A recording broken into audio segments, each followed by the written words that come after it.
Nimefurahi. Asante, nimefurahi. Mungu awabariki sana. Ukuaji wa kiroho. Ukuaji wa kiroho. Mungu anataka tukue. Mungu anataka tukue. Mungu anataka ukue. Kama vile ambavyo mzazi anatamani kuona kadiri miaka inavyozidi kwenda mtoto wake anakuwa, hiyo ndio kiu ya Mungu wetu. Ni kiu ya Mungu kuona tunakuwa. Ni kiu ya Mungu kuona akili zetu zinakuwa katika kumjua yeye. Fungua kitabu cha Petro wa kwanza sura ya 2 mstari wa kwanza na wa pili. Petro wa kwanza sura ya 2 mstari wa kwanza na wa pili. Waraka wa kwanza Petro sura ya 2 mstari wa kwanza na wa pili. Mstari wa kwanza na wa pili.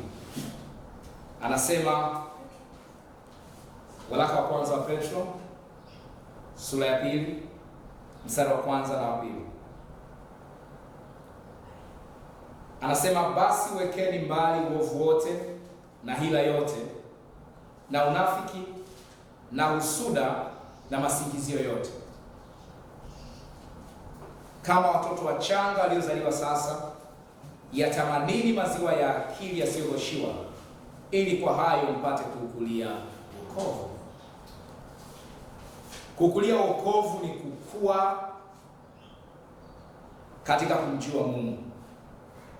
Hiyo ndio maana ya kukulia wokovu, ni kukua katika kumjua Mungu, kwamba mahali panapokuwa na uovu, panapokuwa na hila, panapokuwa na husda na masingizio yote, ni kwa sababu watu hao hawajakuwa kiroho.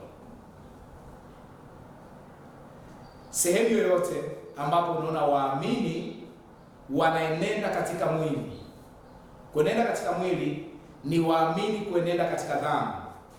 Maana mstari wa kwanza unasema wekeni mbali uovu wote.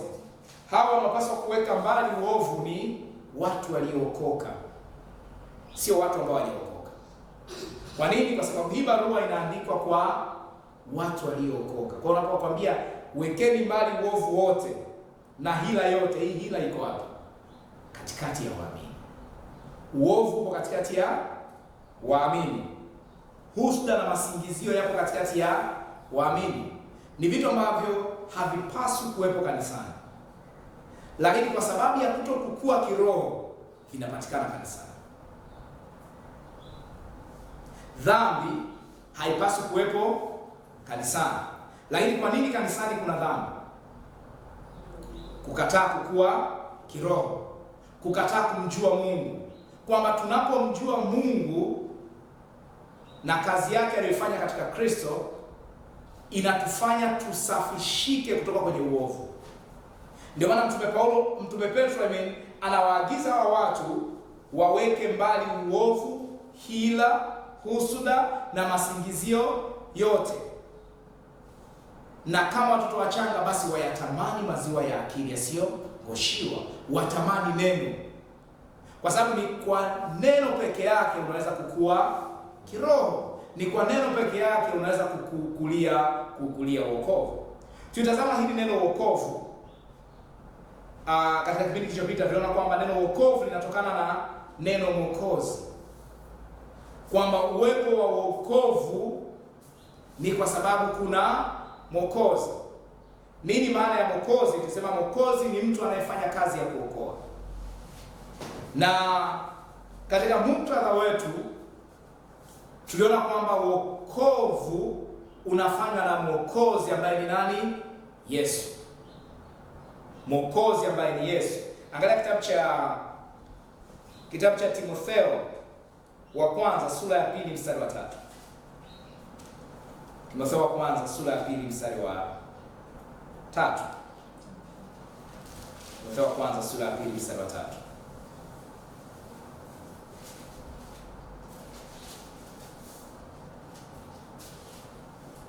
Anasema, hili ni zuri nalo la kubalika mbele za Mungu Mwokozi wetu. La kubalika mbele za Mungu Mwokozi wetu, maana yake mbele za Mungu ambaye ni mkombozi wetu, ambaye ni mhifadhi wetu, Mungu ambaye anatuweka salama. Kwa sababu kuokolewa ina maana ya kuwekwa salama. Wokovu ina maana unaokolewa na kuwekwa salama. Kwa mfano, ikitokea umepata changamoto baharini, unataka kuzama, alafu akatokea mtu kuja kukuokoa, ili yule mtu atimize vigezo vya kuwa mwokozi, ni lazima akutoe baharini na kuleta nchi kavu. Akikutoa na kukusogeza pembeni kidogo, afu baada yako ukajipambania mwenyewe ukafika nchi kavu, basi ukasema yule ni mwokozi wangu. Mwokozi anafanya kazi yote, hafanyi kazi nusu. Kwa hiyo hata Yesu alipofanya kazi ya kutuokoa, alifanya kazi yote, sio nusu. Hakufanya mpaka sehemu fulani, sehemu nyingine akasema malizia mwenyewe. Hapana. Ametuokoa na anahakikisha usalama wa wokovu wetu. Atuokoa na anahakikisha usalama wa wokovu wetu. Angalia kitabu cha Tito 1:3. Tito 1:3. Tito 1:3. Tito 1:3. Anasema, akalifunua neno lake kwa majira yake katika ule ujumbe niliowekewa amana mimi kwa amri ya Mwokozi wetu Mungu. Kwa amri ya Mwokozi wetu Mungu. Mwokozi wetu ni Mungu. Mwokozi wako ni Mungu. Yeye ndio aliyefanya kazi ya kukuokoa na yeye ndio anayekuweka salama. Mungu ndio mwokozi wako, sio mwanadamu. Wala mwokozi wako sio wewe mwenyewe. Mwokozi wako sio wewe mwenyewe, maana kuna watu wanaamini kwamba watajiokoa. Sasa tutajiokoa kwa mateso. Huwezi kujiokoa. Mwanadamu hana uwezo wa kujiokoa, kwa sababu wokovu ni kazi ya Mungu peke yake, na hii kazi ilifanyika kwa Yesu Kristo kufa kwa ajili ya dhambi. Mwanadamu hawezi kufa kwa ajili ya dhambi zake mwenyewe. Ukisema unaweza kujiokoa, ina maana unaweza kufa kwa ajili ya dhambi zako mwenyewe. Au akitokea mtu mwingine anasema anaweza kukuokoa, tafsiri yake ni kwamba anaweza kufa kwa ajili ya dhambi zako. Kiuhalisia hakuna mwanadamu mwenye uwezo wa kufa kwa ajili ya dhambi za mtu mwingine, kwa ajili ya dhambi za mtu mwingine. Kwa tunaona kwamba mwokozi wetu sisi ni Mungu. Mungu katika Yesu Kristo alikufa kwa ajili yetu. Mungu katika Yesu Kristo alikufa kwa ajili yetu, alikufa ili sisi tuweze kuokolewa. Ili sisi tuweze kuokolewa. Kwa hiyo tutakapozungumza kuhusu wokovu tunaoukulia, maana yake ni kuhusu, utakuwa unahusiana na Mungu katika Yesu Kristo.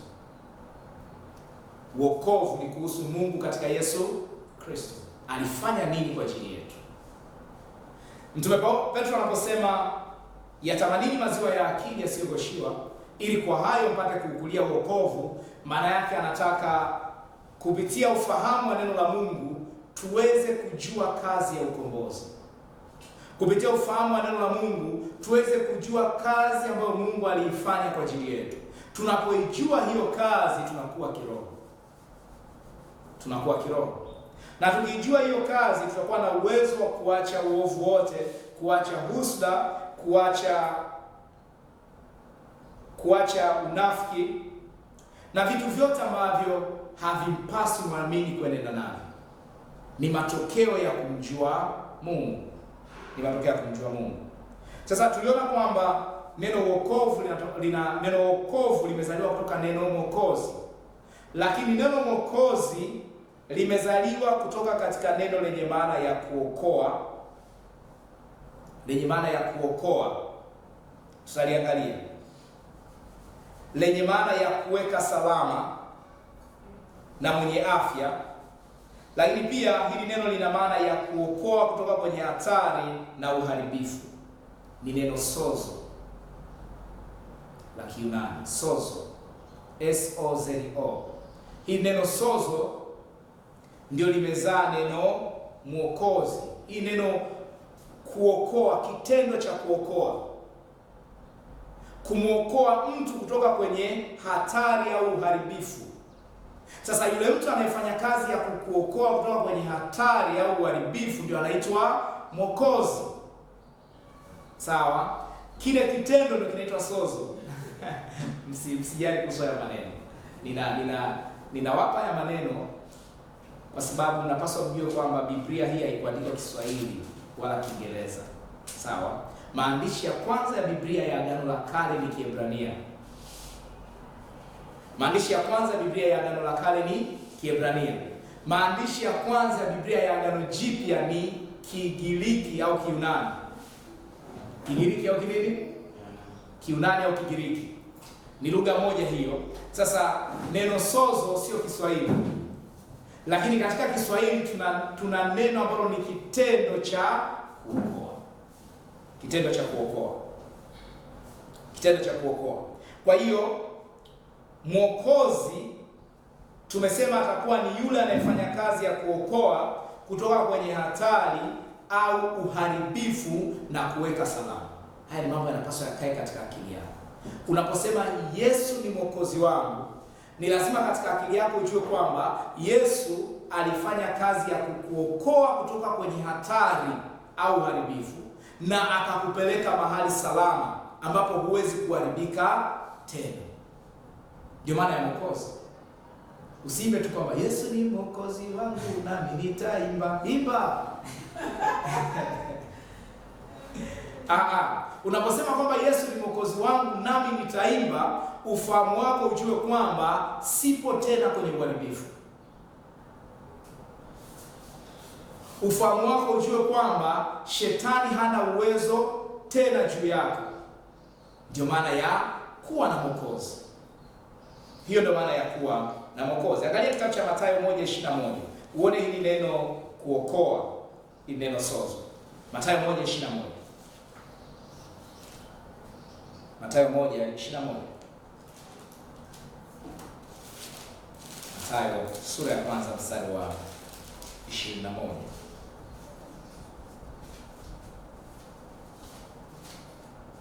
Anasema Mathayo 1:21. Mmefika hapo? Fika niambie mmefika. Mathayo 1:21. Tumefika? Anasema naye atazaa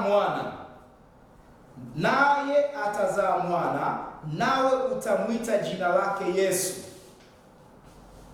maana yeye ndiye atakayewaokoa watu wake na dhambi zao. Angalia mstari wa 18.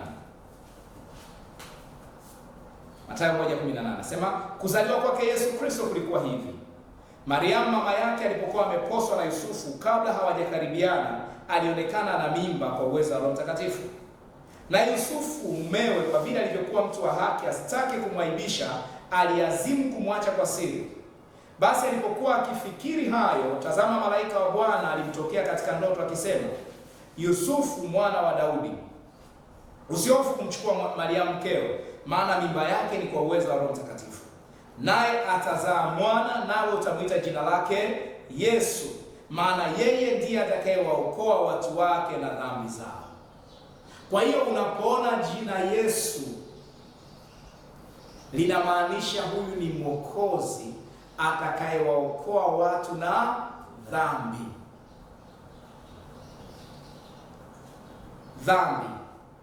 Kwa hiyo kama kuokoa ina maana ya kuokoa kutoka kwenye uharibifu, maana yake itakuwa ni kuokolewa kutoka kwenye uharibifu wa dhambi, kuokolewa kutoka kwenye hatari ya dhambi. Hiyo ndiyo kazi ya mwokozi, kuokoa kutoka kwenye dhambi. Sasa kwa kuwa mwokozi kazi yake ni kuokoa na kuweka salama, maana yake mtu yoyote aliyeokolewa ameokolewa na kuwekwa salama kutoka kwenye uharibifu wa dhambi. Uharibifu wa dhambi ni nini? Mauti. Hatari ya dhambi ni nini? mauti. Kwa hiyo tumeokolewa kutoka kwenye mauti, tumeokolewa kutoka kwenye mauti. Hiyo ndio kazi ya Yesu. Kabla hujamtazama Yesu katika kazi nyingine yoyote, kwanza mtazame Yesu katika kazi yake ya kuokoa kutoka kwenye dhambi. Yako mambo mengi tunataka Yesu ayafanye, lakini Yesu kazi yake ya kwanza ilikuwa hayo tunayotaka ayafanye. Kazi yake ya kwanza ilikuwa ni kutuokoa kutoka kwenye dhambi. Kwa kumtazama Yesu tuko salama kutoka kwenye dhambi, kwenye hatari ya dhambi, kutoka kwenye hatari ya dhambi. Wokovu katika Kristo ni lazima uhusiane na dhambi. Lazima uhusiane na nini? Dhambi. Najua tunapenda kuokolewa kutoka kwenye umaskini, lakini Yesu hakuja kuokoa watu kutoka kwenye umaskini. Kuna mwingine anasema anapenda kuokolewa kutoka kwenye mizimu. Nataka niokolewe kutoka kwenye majini. Mtu anasema nina jini mahaba. Kiuhalisia hakuna jini mahaba kwenye Biblia. Majini mahaba wanayo watu kwenye fahamu zao. Hata kama unaota ndoto unakutana na mwanamke, unakutana na mwanaume, ule sio uhalisia wako, kwa sababu Biblia haifundishi hivyo. Na Yesu hakuja kukuokoa kutoka kwenye majini. Yesu alikuja kukuokoa kutoka kwenye dhambi, kwa sababu nguvu ya mapepo, majini na mashetani yote ni dhambi. Unapokuwa umeokolewa kutoka kwenye dhambi, hakuna kitu kinachoitwa shetani, pepo, mzimu na nani mwingine. Chochote unachoweza kukitaja ambacho shetani anakitumia kufanya kazi, kinachoweza kuwa na nguvu kwenye maisha yako. Tumeokolewa kutoka kwenye dhambi, na Yesu kazi yake ya wokovu, msingi wake ni kumwokoa mwanadamu kutoka kwenye dhambi, kutoka kwenye dhambi na sio umaskini. Kisikia mtu anasema njoo kwa Yesu utapata majumba na magari, muangalie mara mbili. Je, Yesu hawezi kukusaidia kupata hivyo? Anaweza kukusaidia kupata hivyo, lakini hakuja kwa ajili ya hivyo, kwa sababu mwanadamu anaweza kupata nyumba, magari na kila kitu pasipo Yesu. Anaweza kupata hivyo vyote pasipo Yesu, lakini mwanadamu hawezi kusamehewa dhambi pasipo Yesu. Mwanadamu hawezi kusamehewa dhambi pasipo Yesu. Ni wangapi wana majumba mazuri na hawajaokoka? Wengi sana, si ndio? Na ukizungumza nao kuhusu Yesu hataki hata kumsikia, kwa sababu wanavyo vyote. Sasa ukienda kuhubiri injili kwamba njoo kwa Yesu upate hivi, wala wanakuja kufanya. Ndio maana injili ni habari za msamaha wa dhambi. Unapoenda kuzungumza na watu kuhusu Yesu, waambie kwamba Yesu anaokoa kutoka kwenye dhambi, sio Yesu anaokoa kutoka kwenye umaskini, kwa sababu kuna watu wameushinda umaskini pasipo Yesu. Itakuwa sio injili. Itakuwa sio injili. Kwa hiyo ili muamini akue kiroho, ni lazima ufahamu wake uathiriwe na hoja juu ya kazi ya Mungu katika Kristo kuhusu kuokolewa kutoka kwenye dhambi. Ukuaji wa kiroho unakuja kwa wewe kutambua kwamba uliokolewa kutoka kwenye dhambi. Kutoka kwenye dhambi.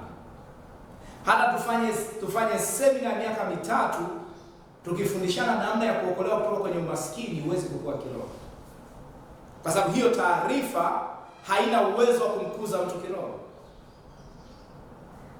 Ila tukikaa miaka yote mpaka unaondoka duniani, tukafundishana kuhusu namna ambavyo Mungu alikuokoa kutoka kwenye dhambi, utakuwa kiroho, kwa sababu hiyo ndio taarifa ambayo muamini anapaswa alishe akili zake.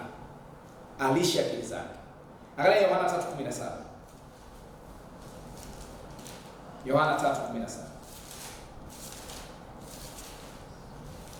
Yohana sura 3 mstari wa 17. Mstari wa 17.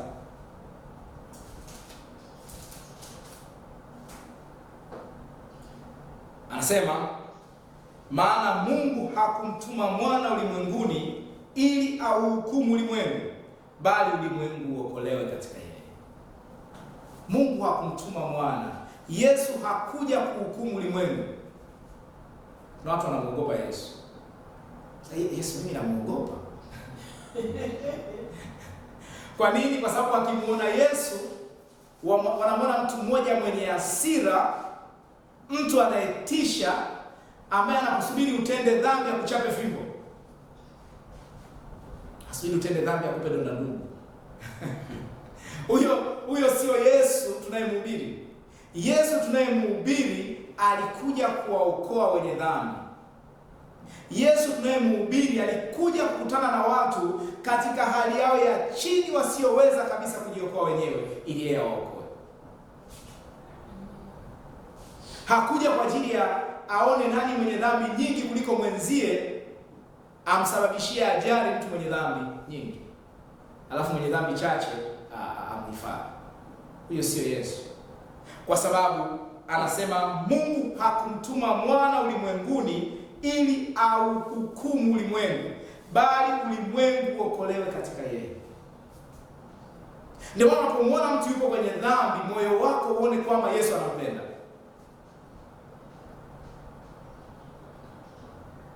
Uone kwamba Yesu anampenda. Usianze kufikiria kwamba ingekuwa uwezo wangu mimi ibada ningeichoma moto na walevi wote wauguru. Hayo sio mawazo ya Mungu. Mungu anataka yule mtu katika ulevi wake akutane naye pale amuokoe. Mungu anataka yule kahaba katika ukahaba wake akutane naye afanye nini? Amuokoe. Sisi ndio tunachukia wale wenye dhambi.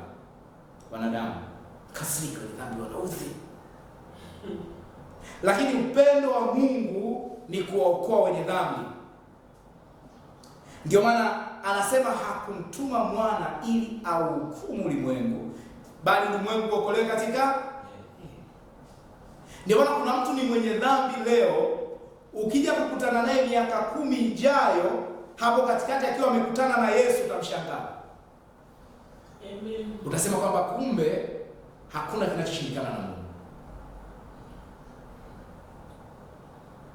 Hakuna kinashindikana kwa Mungu. Kwa nini Mungu anataka wenye dhambi awaokoe? Hataki wenye dhambi awachome moto. Na mnafahamu kwamba moto haukuandaliwa kwa ajili ya nani? Kwa ajili ya binadamu. Moto haukuandaliwa kwa ajili ya binadamu. Moto uliandaliwa kwa ajili ya nani? Shetani. Tuangalie mstari. Tuangalie mstari.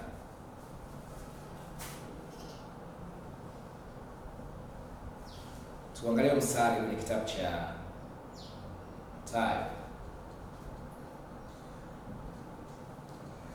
Mathayo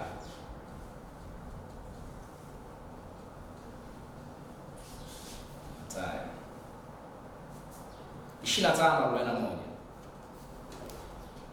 Angalia Mathayo 25:41. Mathayo 25:41. 25:41. Mathayo 25:41.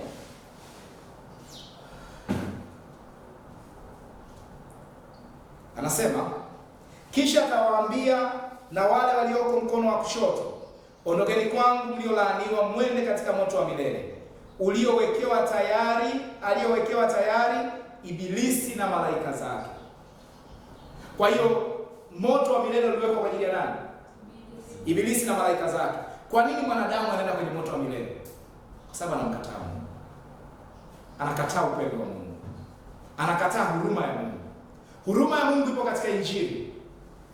Tunapohubiri Injili alafu mtu akaikataa Injili, ameamua mwenyewe kwenda kwenye moto wa milele. Sio Mungu aliyempeleka.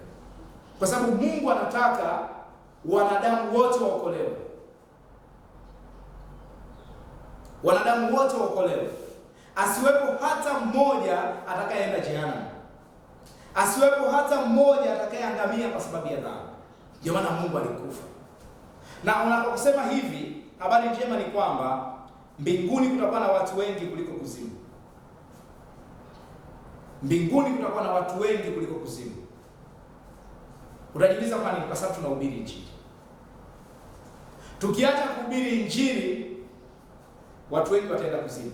Lakini kwa kuwa tunahubiri Injili, kwa kuwa tunazungumza na watu kwa habari za Yesu, watu wengi watakuwepo mbinguni kuliko kuzimu. Na hayo ni mapenzi ya Mungu.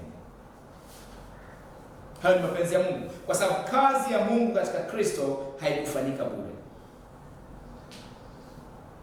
Mungu hakumtuma mwana ulimwenguni ili hukumu ulimwengu, bali ulimwengu uokolewe katika yeye. Kwa hiyo unapokutana na mwenye dhambi, zungumza naye kuhusu Yesu. Unanielewa? Amen. Usisikie aibu. Sema naye kuhusu Yesu, kwa sababu unamjua Yesu alichokifanya kwenye maisha yako. Na ujue kwamba ni mapenzi yake pia awasaidie wenye dhambi watoke kwenye dhambi. Ni mapenzi yake. Usione aibu kuzungumza nao. Onyesha huruma yako kwao. Onyesha huruma yako kwao. Angalia kitabu cha Warumi sura ya 5 mstari wa 9. Warumi sura ya 5 mstari wa 9. Tunazungumza kwamba Yesu alikuja kuwaokoa watu kutoka kwenye dhambi. Ili jambo linapaswa likae kwenye akili yako kabla ya mambo mengine yote. Mtu anakuambia, kwa nini nikimpokea Yesu wako nitapata nini? Sasa utapata pesa? No. Hapana. Utakuwa unamdanganya. Utakuwa unamdanganya. Mwambie kwa ujasiri, ukimpokea Yesu utasamehewa dhambi zako. Utasamehewa dhambi zako. Sasa ukimpokea Yesu wako utapata mume mzuri. No. Hapana. Yesu hakuja kuwapa watu waume wazuri, kwa sababu kuna watu hawana Yesu na wanaume wazuri tu. Yeah. Alikuja kuwasamehe watu dhambi zao. Hiyo ni namba moja. Haina maana hawezi kukuunganisha na mwanaume mzuri, anaweza. Lakini usitoe akili yako kwenye msamaha wa dhambi ukaupeleka kwenye kitu kingine. Warumi sura ya 3 mstari wa 17. Nimesema ni sura ya 3 mstari wa 17, 5 mstari wa 9. Sura ya 5 mstari wa 9. Warumi sura ya 5 mstari wa 9. Anasema, basi zaidi sana tukiisha kuhesabiwa haki katika damu yake, tutaokolewa na ghadhabu kwa yeye. Tutaokolewa na ghadhabu kwa yeye. Hii ni ghadhabu ya nini? Dhambi. Ghadhabu ni adhabu ya dhambi, ni mauti. Angalia mstari wa 10. Kwa maana ikiwa tulipokuwa adui tulipatanishwa na Mungu kwa mauti ya mwana wake, zaidi sana baada ya kupatanishwa tutaokolewa katika uzima wake. Tutaokolewa. Nani anaifanya hii kazi? Ni Yesu Kristo. Anatutoa kwenye uharibifu, anatuweka mahali palipo salama. Anatuweka mahali palipo salama. Ndio maana hupaswi kuwa na hofu, hupaswi kuwa na mashaka, hupaswi kuogopa shetani, kwa sababu mahali ulipo shetani hawezi kufika. Sasa mtumishi, mjui shetani? Namjua. Namjua shetani. Na namjua shetani kupitia maandishi ambayo Mungu ametupa, Biblia. Yanatuambia mahali tulipo sisi katika Kristo shetani hawezi kufika. Hivyo tupo salama milele. Sema nipo salama milele. Nipo salama milele. Nipo salama milele. Nipo salama milele. Angalia Warumi 10:9. Warumi 10:9.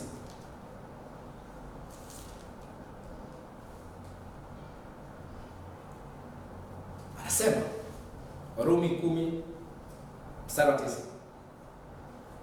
Kwa sababu ukimkiri Yesu kwa kinywa chako ya kuwa ni Bwana na kuamini moyoni mwako ya kuwa Mungu alimfufua katika wafu, utaokoka. Ukimkiri Yesu kwa kinywa chako ya kuwa ni Bwana na kuamini moyoni mwako ya kuwa Mungu alimfufua katika wafu, utaokoka. Kwa hiyo imani ndiyo inayookoa, sio matendo, sio matendo. Hajasema kwa maana ukiacha dhambi zako zote ndipo utakapookoka.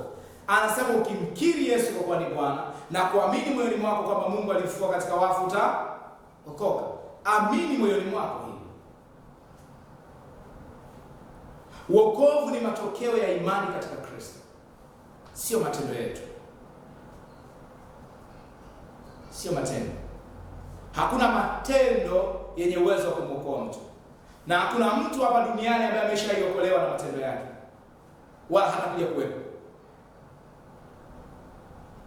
Kinachotuokoa ni imani katika Kristo, kwamba alifufuka kutoka kwa wafu ili sisi tuokolewe, ili sisi tuhesabiwe haki. Na huu ndio ujumbe wa Injili. Huu ndio ujumbe wa Injili. Angalia mstari wa 13. Warumi 10:13. Kwa kuwa kila atakayelitia jina la Bwana ataokoka. Kila atakayelitia jina la Bwana ataokoka. Nini maana ya kulitia jina la Bwana? Kulitia jina la Bwana ni kuamini Injili. Kulitia jina la Bwana sio kuita Yesu, Yesu. Yesu, Yesu. No. Maana ingekuwa kulitia jina la Bwana ni kuita Yesu, inawezekana wangekuwa wameokoka watu wengi. Kuna mtu mwingine akiungua tu na mchuzi anasema Yesu wangu. Lakini yule mtu hajaokoka. Kwa sababu kuokoka ni matokeo ya kusikia kwamba Yesu alikuja kukusamehe dhambi. Unapolipokea hilo, unapokea msamaha wa dhambi. Unapolipokea hilo, unahamishwa kutoka kwenye hatari ya dhambi na kuingizwa katika usalama. Kuingizwa katika usalama. Angalia Timotheo wa kwanza 1:15. Waraka wa kwanza kwa Timotheo 1:15. Yatamanini maziwa ya akili yasiyogoshiwa. Haya ndio maziwa ya akili yasiyogoshiwa, unayoyasikia na kujitambua katika kazi ambayo Mungu aliifanya kwako. Timotheo wa kwanza 1:15. Anasema 1:15. Ni neno la kuaminiwa tena la stahili kukubalika kabisa, ya kwamba Kristo Yesu alikuja ulimwenguni afanye nini? Awaokoe wenye dhambi, ambao wa kwanza wao ni nini?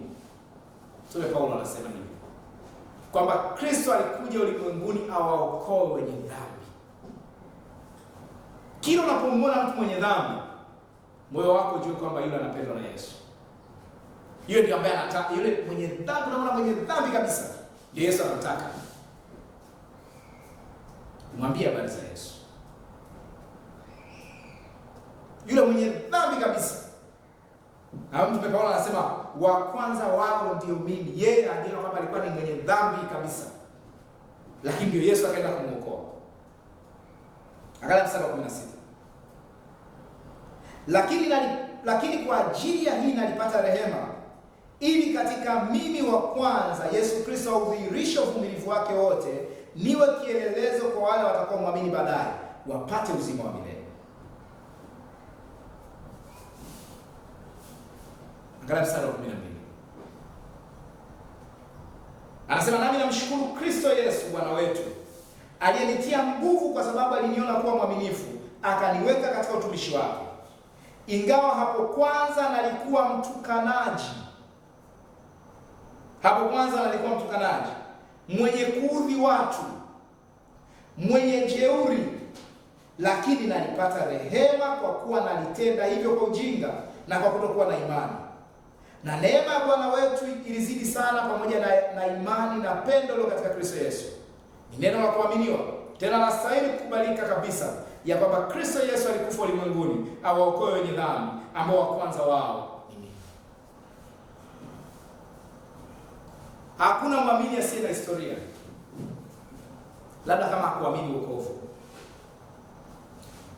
mtu yoyote aliyeamini katika wokovu ambao ni msamaha wa dhambi ana uwezo wa kusema kama Mtume Paulo kwamba ingawa hapo kwanza nalikuwa mtukanaji.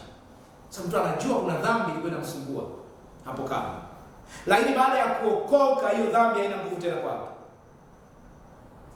Kwa hiyo unapoona mtukanaji leo, unapomwona mtu jeuri leo, unapomwona mtu mwenye kuudhi watu, jua kwamba huyo mtu ni mtahiniwa wa mbinguni. Huyo mtu mbingu inamtaka. Yesu alikuja kwa ajili ya huyo mtu. Alikuja kwa ajili ya huyo mtu. Ndio maana tunapaswa tuwavumilie wenye dhambi. Kwa sababu tunapowavumilia tunapata nafasi ya kuweza kusema nao kuhusu Kristo. Lakini tunapowatenga sana hatupati nafasi ya kusema nao kuhusu Kristo.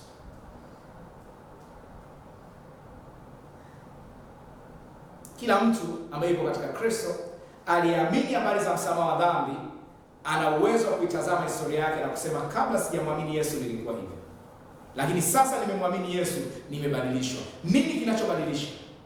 Roho wa Mungu yuko ndani yetu, anatubadilisha kupitia neno tunalofundishwa. Ndio maana ule utukanaji wote, jeuri, kuudhi watu, hasira, kadiri unapofundishwa neno, hivyo vitu vinaondoka. Hiyo vitu vinaondoka. Ndio maana mtu aliyeokoka anapokujia kwamba ametenda dhambi, unapaswa kufanya nini? Umtie moyo na kumfundisha tena na tena na tena mpaka ashinde dhambi. Kwa nini? Dhambi iko wapi? Dhambi inakaa wapi? Dhambi inakaa kwenye akili. Dhambi haipo kwenye roho. Unapomwamini Yesu, siku uliyomwamini Yesu, roho yako ilifanywa mpya, haina dhambi hata moja. Ndio maana hamna hukumu juu yako. Nini kinakufanya utende dhambi? Sasa nimemwamini Yesu lakini bado nina hasira. Nimemwamini Yesu lakini bado nina tamaa. Badala ya kwenda kwenye maombi ya ukombozi ya kusema hasira ondoka, tamaa ondoka, kaa chini ufundishwe neno. Kadiri unapofundishwa neno la Mungu, fikra za Mungu zinaingia katika akili yako. Yale yanayoitwa madhaifu yote yanaondoka. Ambapo ungeweza kusema nakemea hilo, nakemea hilo. In the matter of fact, hakuna mwamini mwenye roho nyingine zaidi ya Roho Mtakatifu. Zile tabia zisizo sawa ambazo mwamini yupo nazo ni kwa sababu ya nini? Hajafundishwa neno kwa usahihi. Hajafundishwa neno kwa usahihi. Ikitokea unamwona mwamini anaishi maisha ya dhambi, kuna mambo mawili. Na mambo mangapi? Huyo mtu anaishi maisha ya dhambi, moja hajaokoka kabisa, mbili hajafundishwa neno. Kama ameokoka, mlete darasani. Mlete darasani. Mfundishe neno. Mfanye ajitambue. Mfanye ajitambue. Fanya nitambue. Mtoto wako wa miaka 14 unapoona siku amekaa chini anachezea matope, anajipaka, unafanya nini? Kwanza unafurahia? Haufurahii. Unafanya kitu gani? Unamkataza. Kumwambia kwa umri wako wewe upaswe kufanya hayo. Lakini mtoto wako anaanza kutambaa, kakianza kushika matope na kuchezea, unafurahi. Kanajichafua, unafurahi na unafua nguo zake kwa furaha kabisa. Kwa nini? Ni mtoto. Lakini anapokuwa kuna vitu natarajia viache. Huo ndio ukuaji wa kiroho. Mtu aliyeokoka leo hawezi akafanana na mtu aliye kwenye wokovu miaka 10. Kuna vitu mtu aliyeokoka leo atakuwa anavifanya, unasema wewe waliokoka hawafanyi hivyo. Sasa ni nini ambacho kitamuonyesha kwamba waliokoka hawafanyi hivyo? Mafundisho. Kusoma neno. Kujifunza kuhusu Mungu. Sasa anapovijua vile vitu anakuwa kiroho. Ndio maana ukuaji wa kiroho sio kuacha dhambi. Ukuaji wa kiroho ni kumjua Mungu. Unaanza kwanza kubadilisha ufahamu wako baada ya hapo mwenendo wako utafuata. Unaanza kwanza kubadilisha akili. Unaanza kwanza kujifunza kuhusu Mungu. Unapomjua Mungu unajitambua wewe ni nani. Baada ya hapo mwenendo wako unabadilika. Mwenendo wako unabadilika. Angalia kitabu cha Tito 3:4-5. Tito 3:4-5.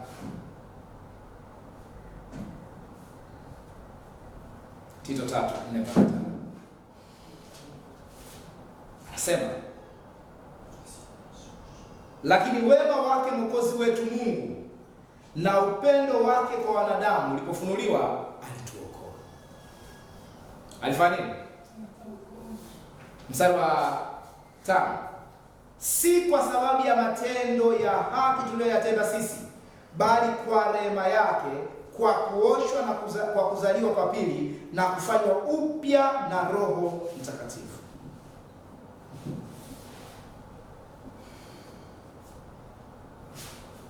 Alituokoa. Si kwa sababu ya matendo ya haki tuliyoyatenda sisi.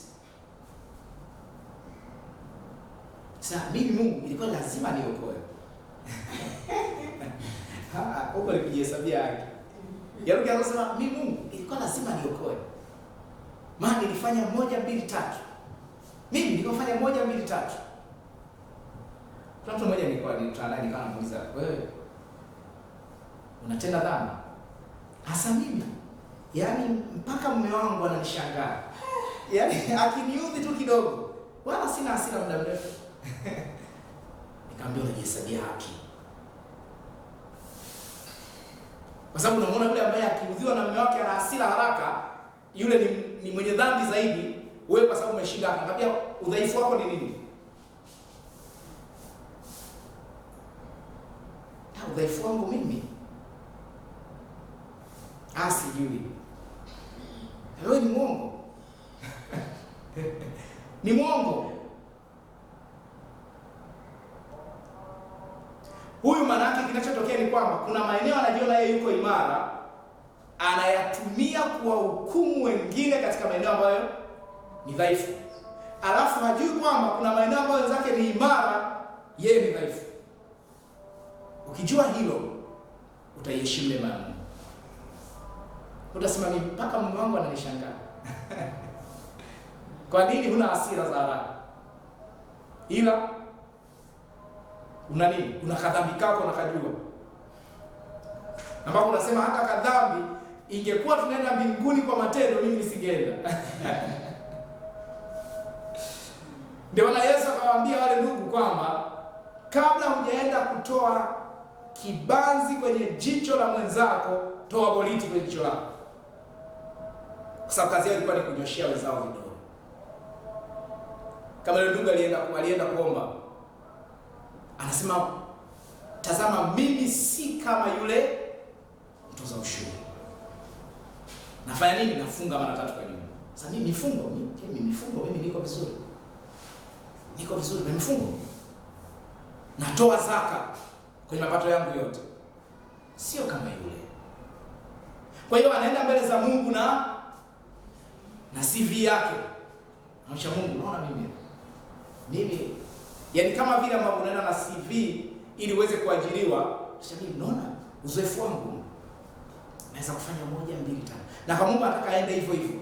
Mimi Mungu Bwana sio kama wengine. Anadhani kwamba Mungu ni mwanadamu. Lakini Mungu kwa upendo wake alichagua kutuokoa kwa kutumia rehema zake na sio matendo yetu. Kwa sababu angetumia matendo yetu hakuna ambaye angepona. Kwa kutumia matendo yetu hakuna ambaye angepona.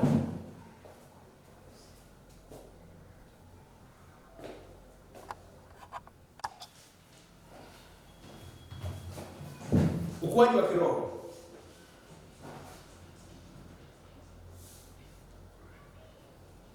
Ni lazima uwe ni kupata taarifa zinazohusiana na kazi ya kuokolewa kutoka kwenye dhambi, na hiyo ndio kazi ya Mwokozi. Kusema Yesu alifanya nini kwa aliniokoa? Unaposema alikuokoa, ni lazima iwe alikuokoa kutoka kwenye dhambi. Tunapoenda kuwahubiria watu injili wasioamini, tuwaambie kuhusu nini? Yesu kuwaokoa watu kutoka kwenye dhambi.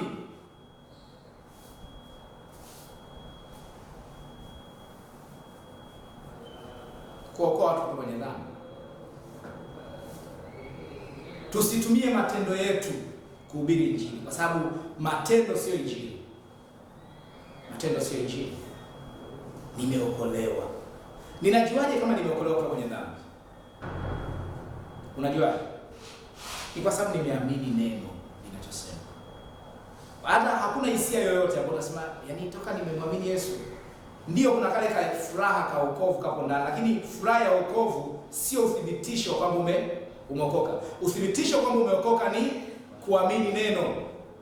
Kwamba hata siku utakapoamka moyoni mwako hakuna furaha, ile unajua kwamba nimeokoka kwa sababu nimeamini neno. Usitumie hisia kutafsiri maisha yako ya wokovu. Sasa maisha ya mwanadamu, hisia za mwanadamu zinabadilika. Leo ziko hivi, kesho ziko hivi. Kesho ana furaha, kesho ana huzuni. Sasa wokovu tumeamini neno. Kwa hiyo kwa kuwa umeamini neno, ndio maana umeokoka. Na tunapowahubiria wengine injili, tuambie kwamba tumesamehewa dhambi kwa kumwamini Yesu. Useme mimi nilikuwa na gari moja, sasa nayo mawili. That's not gospel. Hiyo sio injili. Sawa? Nilikuwa sina nyumba, sasa nimejenga. Hiyo sio injili. Sio injili. Sio injili. Nilikuwa sina mtoto, sasa nina watoto 6. Sio injili. Kwa sababu haina uwezo wa kumwokoa mtu. Haina uwezo wa kumwokoa mtu. Kwa sababu kuwa na vitu katika mwili hakuna maana kwamba umeokoka. Kwa sababu unaweza hata na watoto 20 lakini hujaokoka, si ndio? Lakini unaweza kuwa huna mtoto hata mmoja ile umeokoka. Unaweza usiwe na nyumba hata moja lakini huna gari lakini umeokoka, huna pesa lakini umeokoka. Unaweza kusema nilikuwa na pesa kiasi hiki, sasa pesa zangu zimefika hapa jamani. Yesu ni mzuri. Ndio, Yesu ni mzuri. Lakini hiyo haimwokoi mtu. Hiyo haimwokoi mtu. Kwa hiyo ukuaji wa kiroho una mwelekeo. Mwelekeo wake ni hoja zinazohusiana na kazi ya Mungu katika Kristo katika kumwokoa mwanadamu kutoka kwenye dhambi. Ukuaji wa kiroho una mwelekeo. Taarifa tunazozipokea kuhusu ukuaji wa kiroho ni lazima zihusu kazi ya Mungu katika Kristo ya kumwokoa mwanadamu kutoka kwenye nini? Dhambi. Ina mwelekeo. Usifanye mkutano wa wafanyabiashara baada ya unasema jamani, Yesu ndo atakaye tufanikishe biashara zetu, ambaye yuko tayari aje aokoke. Wala watakuja kuokoka kwa sababu Yesu afanikishe biashara zao. Si ndio? Lakini sio kwamba wasamehewe dhambi. Na mbele za Mungu wale watu hawajaokoka, kwamba wewe umeenda kwenye mkutano wa wajasiriamali kanisani, baadaye anasema jamani, ili biashara zetu zifanikiwe tunahitaji tumpokee Yesu. Utaenda kumpokea Yesu kwa sababu unataka biashara yako ifanikiwe, sio kwa sababu unataka usamehewe dhambi. Baadaye unasema fulani amerudi nyuma. No, yule mtu hajarudi nyuma, hakuokoka kabisa. Alikuwa hajaokoka kabisa. Kwa sababu alienda kwenye mkutano wa wafanyabiashara. Alienda kwenye mkutano wa nini? Ukombozi wa mwanamke na uzao wake. Kaenda kwenye mkutano ambao una lengo la kufundisha kuhusu mambo ya wanawake. Baada ya hapo unasema njoo uokoke. Hawezi kuokoka kwa sababu alichokisikia sio hicho. Sasa ili ndoa zetu jamani ziwe na amani, tuokoke. Anaenda kuokoka kwa sababu ndoa yake iwe na amani. Lakini Yesu hakuja kuokoa watu ndoa zao ziwe na amani. Yesu alikuja kuokoa watu ili wasamehewe dhambi. Ndio maana ili mtu aokoke, mwambie kwamba Yesu anasamehe dhambi. Useme kwamba nikimwambia Yesu anasamehe dhambi, sasa anachukuliaje? Yule mtu ana matatizo. Ngoja nikamwambie tu kwamba Yesu Bwana atamtoa kwenye matatizo yake. Yule mtu atasema kweli nimeokoka, ila hajaokoka, kwa sababu atatoka kwenye tatizo hilo ataingia kwenye tatizo lingine. Ataona kwamba mimi nimeokoka kweli. Mbona alisema Yesu anatoa kwenye matatizo, na ndio kwanza toka niokoke matatizo yameongezeka? Kwa sababu wokovu haukuweki salama na matatizo. Wokovu haukuweki salama na matatizo. Na kuna wakati mwingine ukiokoka ndio unavuta matatizo mengi. Hata watu waliokuwa wanakupenda wanaanza kukuchukia kwa sababu umeokoka. Sasa usipojua kwamba wokovu ni msamaha wa dhambi, utaanza kuwa na mashaka na wokovu wako. Sasa toka nimeokoka hakuna mtu ananipenda. Kwa nini nategemea ukiokoka uwe kama umepulizia perfume ambayo inapendwa na dunia nzima? Kumbe ukiokoka ndio mapepo yanawapanda watu, wanaanza kukuchukia. Kwa sababu ni nuru. Unapoangaza giza linaanza kukuchukia. Giza linakuchukia vipi? Linagusa mioyo ya watu. Waanze kukuchukia, waanze kukupiga vita. Sababu unasema hapana. Mimi mbona mimi kama wokovu ndio wenyewe ndio huko. Ndio huko hivyo. Kwa sababu wewe uliambiwa kwamba ukiokoka utafanya nini? Mambo yako yatakuwa safi. Hiyo sio Injili. Zungumza kuhusu msamaha wa dhambi. Kwa hiyo ukuaji wa kiroho ni nini? Ukuaji wa kiroho ni ukuaji wa ufahamu wa muamini unakotokana na maarifa juu ya kazi ya Mungu katika Kristo ya kumwokoa mwanadamu kutoka kwenye dhambi. Ukuaji wa kiroho ni ukuaji wa ufahamu. Ni ukuaji wa akili. Na hizi akili zinakuwa kutokana na maarifa juu ya kazi ya Mungu katika Kristo ya kumwokoa mwanadamu kutoka kwenye dhambi. Ukuaji wa kiroho ni ukuaji wa ufahamu. Sasa mimi nimekuwa kiroho, ninamjua Mungu sana. Hiyo ndio mtu aliyekuwa kiroho. Sio mtu anayeomba saa 6 mpaka saa 12 asubuhi. Sio vibaya, omba tu saa 6 mpaka saa 12 asubuhi. Lakini unaomba nini? Itaonyesha umekuwa kiroho au hujakuwa. Sasa kuna maombi ambayo unaomba muda huo ni bora ungelala. Ni bora ungelala. Na kiuhalisia kadiri unavyomjua Mungu, hayo maombi ndio yanapungua. Ya kuomba saa 6 usiku mpaka saa 12. Usifanye? Nilikuwa napambana sana wachawi jana. Wewe bora ungelala. Umeomba nini? Nilikuwa naomba toba. Sasa mimi nilikuwa naomba toba kwa ajili ya ukoo wetu wote. Jana usiku. Anaorodhesha ndugu zake wote, anaombea msamaha. Ana dhambi zao, tunasikumbuka dhambi zao. No. Wewe hujakuwa kiroho. Ni mtoto. Ni mtoto. Ndio maana ukikua kiroho maombi yako yanabadilika na namna ya kuomba inabadilika. Huyu mtu mwenye hofu.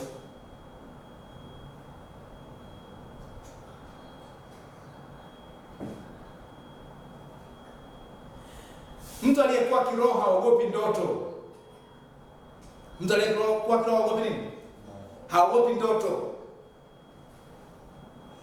Hata ndoto ndipo kwenye jeneza sasa, siogopi wala nini. Sasa takufa saa ngapi? Takufa saa ngapi? Neno limesema nini? Neno limesema nini? Mimi nina uzima wa Kristo. Nina uzima wa Kristo.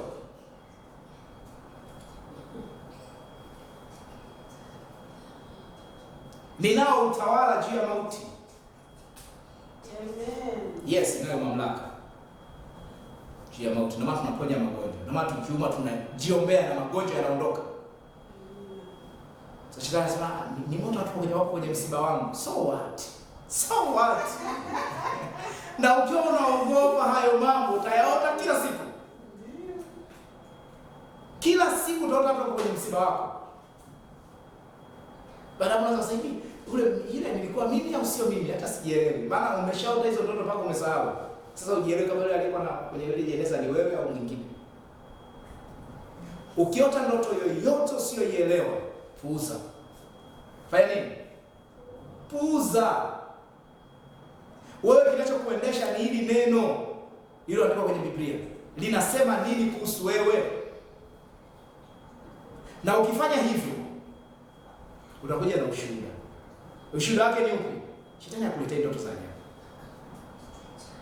Ila akishagundua kwamba akikuletea ndoto yake unachanganyikiwa. Kesho analeta kingine. Unachanganyikiwa.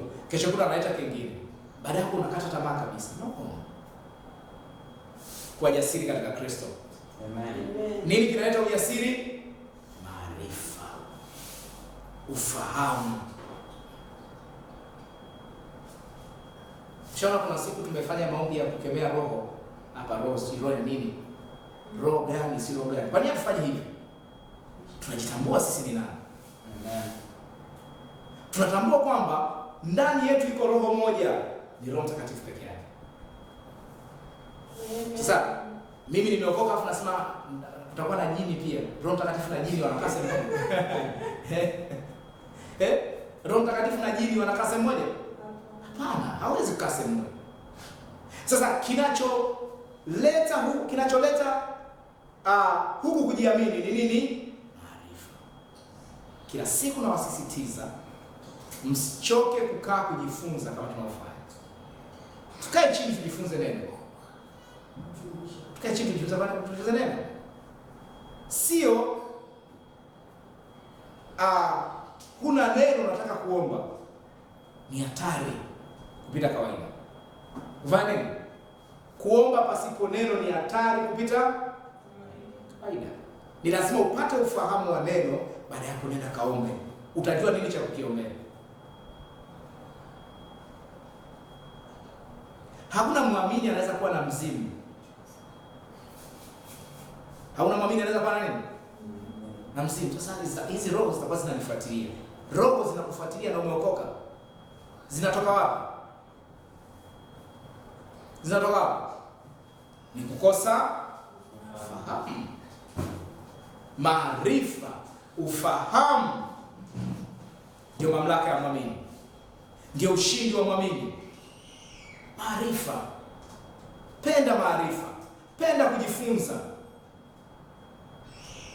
Penda nini? Penda maarifa. Penda kujifunza. Penda hivyo vitu kuliko unapopenda kitu kingine chochote. Penda maarifa. Kwa hiyo ukuaji wa kiroho unahusisha ukuaji wa akili, sio roho au mwili wa muamini wala hisia. Ukuaji wa kiroho unahusisha ukuaji wa nini? Akili, sio mwili. Yaani usiku ulipookoka, nini kilibadilika kwako? Sura yako iko vile vile, rangi ile ile. Labda kama uliokoka ukiwa mdogo basi unaweza kurefuka. Lakini kama uliokoka mtu mzima, hata kimo chako kile kile. Lakini umeokoka. Si ndio? Nini kitaongezeka kwako? Akili yako kuhusu Mungu. Hata kiroho chako nacho hakiongezeki. Kwa sababu ulipookoka roho yako ilipokea chochote alichonacho Mungu. Kila yani jinsi Mungu alivyo, ndivyo roho yako ilivyo. Sasa nini kinachoongezeka? Ni maarifa kuhusu Mungu. Ndio maana tunakufundisha akili yako sasa ijue mimi niko hivi. Ijue kwamba wewe uko wapi, unafanya nini katika Kristo. Una kitu gani na unaweza kufanya nini katika Kristo? Sema ukuaji wa kiroho. Ukuaji wa kiroho. Sema ukuaji wa kiroho. Ukuaji wa kiroho. Ni ukuaji wa akili. Ni ukuaji wa akili. Mtu anapookoka roho yake inapokea kila kitu cha Mungu. Chochote kinachomfanya Mungu aitwe Mungu kipo ndani yako. Chochote kinachomfanya Mungu aitwe Mungu kipo ndani yako. Chochote. Ulipookoka Mungu alikupa roho wake. Yuko ndani. Roho Mtakatifu hakui wala kuongezeka. Kinachoongezeka tunakufundisha neno ujue kwamba kwa kumpokea Roho Mtakatifu kumbe nimepokea kitu 1, 2, 3. Sipasi kuwa na mashaka na dhambi. Sipasi kuwa na mashaka na kwamba nitaenda mbinguni au sitaenda. Sasa ninajua katika Kristo nipo tayari mbinguni. Vile Mungu alivyo ndivyo muamini alivyo. Mwili wake haubadiliki. Kinachopaswa kukua ni ufahamu wake juu ya kazi ya Mungu. Ufahamu juu ya kazi ya Mungu ndiyo kinachowatofautisha waamini, na huwezi ukasema umekuwa kiroho kama akili yako haina ufahamu juu ya kazi ya Mungu katika Kristo kuhusu dhambi. Huwezi ukasema umekuwa kiroho ikiwa hujui Mungu alifanya nini kuhusu dhambi. Utaomba, utaweza kufunga hata siku 100, lakini hujui. Ni mtoto, yaani rohoni ni mtoto. Japokuwa anafunga siku 100, ni mtoto. Ni mtoto. Sawa, mbona umefunga siku 21? Sawa, ninaomba Mungu anijaze nguvu. Huyu ni mtoto kidogo. Kwa nini? Kwa sababu Biblia inazungumza uwepo wa Roho Mtakatifu ndani yako ndio nguvu za Mungu. Akujaze kutoka hapo. Akujaze kutoka hapo. Nimefunga, naomba Mungu anilinde. Akulinde vipi? Ili hali Biblia inazungumza tunalindwa na nguvu za Mungu kwa njia ya imani. Tunalindwa na nguvu za Mungu. Tunalindwa. Hatuombi Mungu tulinde. Zaidi mshukuru Mungu kwa kuwa anakulinda. Huo ni ufahamu wa mtu aliyekuwa kiroho. Asa Mungu asante kwa sababu unanilinda muda wote. Asante. Sio Mungu nilinde. Mungu nilinde. Akijikuwa anasema kwa Mungu kunilinda. Maarifa.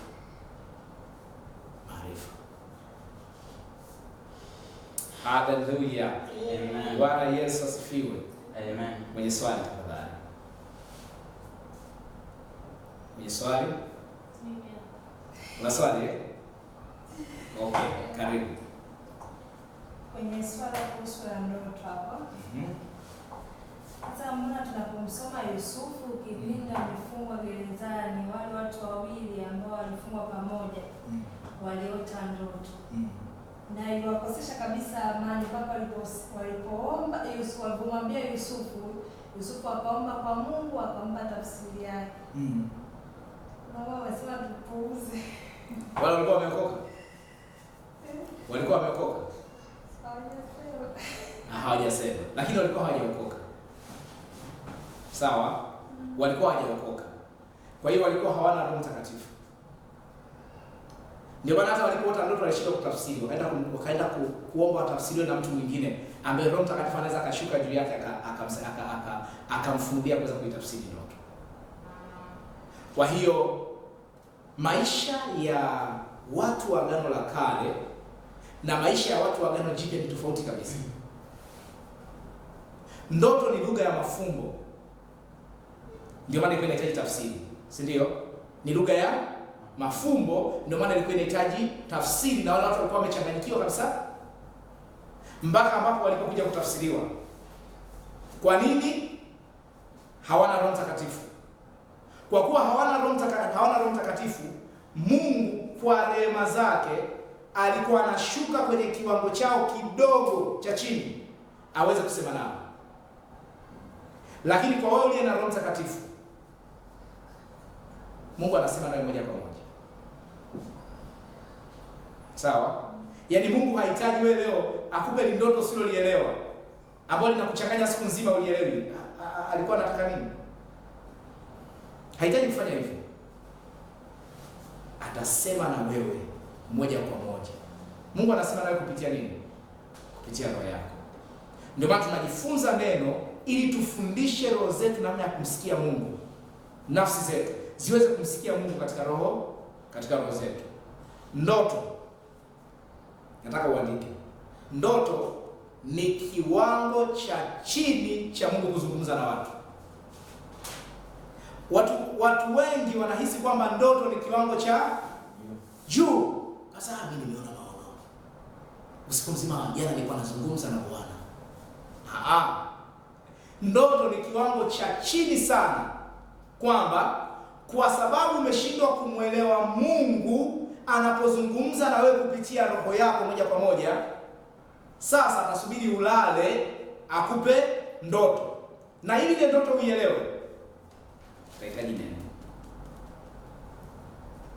Ili uweze kuifafanua ndoto yoyote, kwa sababu kinachozungumza ni neno la Mungu, utahitaji neno la kwenye Biblia likutafsirie pale kwa anamaanisha kitu gani. Sasa ukiwa unajua neno la kuelewa kwenye Biblia, je, Mungu anahitaji aseme nayo kupitia ndoto? Si unajua neno? atazungumza na wewe na utajua kwamba Mungu anazungumza kwa sababu unalo neno ndani yako. Lakini kitu kingine, Mungu hawezi kukuletea ndoto za makaburi. Mnanielewa? Mungu hawezi kukuletea ndoto za spiritual husband. Wanaita nini? Mume wa kiroho na mke wa kiroho. Anakuletea ndoto ya nini? Kwa sababu ndoto zinazowachanganya watu nyingi hazijatoka kwa Mungu. Nikwambie sasa kweli. Zinazowachanganya watu ni kwa sababu mbona hizi siku 3 mfululizo ninaota ndoto na kimbizwa na nyoka. Hiyo ndio inachanganya na mtu. Sasa Mungu hawezi kukuletea ndoto na kimbizwa na nyoka. Unaelewa? Ndoto zinazowachanganya watu ni ndoto za watu wanasema, mbona ninaota nipo na mwanaume ndotoni, nipo na mwanamke ndotoni.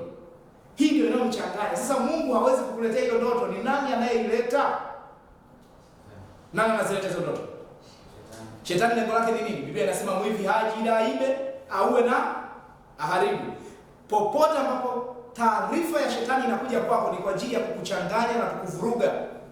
Ndio maana tunazifanya nini zile ndoto? Tunazipuuza. Mungu akisema nawe kupitia ndoto, hutachanganyikiwa. Lakini pia utaelewa. Kwa nini utaelewa? Unaye Roho Mtakatifu. Kwa nini watu wa Agano la Kale walikuwa hawaelewi, wanamhitaji nabii aje tafsiri? Walikuwa hawana Roho Mtakatifu. Katika Agano la Kale kuna watu wachache peke yake ndio Roho alikuwa anashuka juu yao, wanafanya kitu cha kiroho. Lakini kwenye Agano Jipya kila aliyemwamini Yesu anaye Roho Mtakatifu.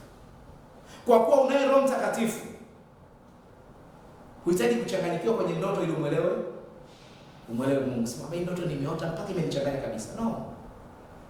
Hapana. Unanielewa? Unaye Roho Mtakatifu. Mungu anazungumza nawe kupitia Roho Mtakatifu kuliko ndoto. Na ukijiona na Mungu anazungumza nawe kila siku kupitia ndoto na maono, ni ishara kwamba hujakuwa kiroho. Kwamba Mungu anatafuta njia ya chini, anasema huyu mtu kila nikizungumza naye kupitia roho yake anielewi. Sasa anafanyaje? Hebu nizungumza naye kupitia ndoto. Na akizungumza naye kupitia ndoto, Mungu hawezi kukuletea hizo ndoto tunazungumza hizo. Atakuletea ndoto ambayo iko sawa na neno ambao unaielewa. Kwa sababu lengo la Mungu ni umuelewe, sio kuchanganya. Umenielewa? Sawa? Kwa hiyo muamini yoyote, mtu yote aliyokoka yuko mara si milioni ngapi zaidi ya Yusufu. Yaani ni bora mara ngapi kuliko Yusufu. Kwa nini? Kwa sababu Yusufu alikuwa karibu na Roho Mtakatifu. Roho Mtakatifu alikuwa anakuja afanye kitu cha kiroho, baada ya hapo anaondoka. Daudi hivyo hivyo. Musa hivyo hivyo. Manabii wote wa Agano la Kale ilikuwa ni hivyo. Lakini Yesu alipofufuka kutoka kwa wafu, Roho wake alikaa ndani yetu. Alipokaa ndani yetu, ni Mungu mwenyewe anakaa ndani yetu. Si ndio? Kama ni Mungu mwenyewe anakaa ndani yetu, maana yake Mungu akitaka kusema na sisi anasemaje? Anasema na sisi kupitia roho zetu. Na hatuchangani. Sawa? Hatuchangani.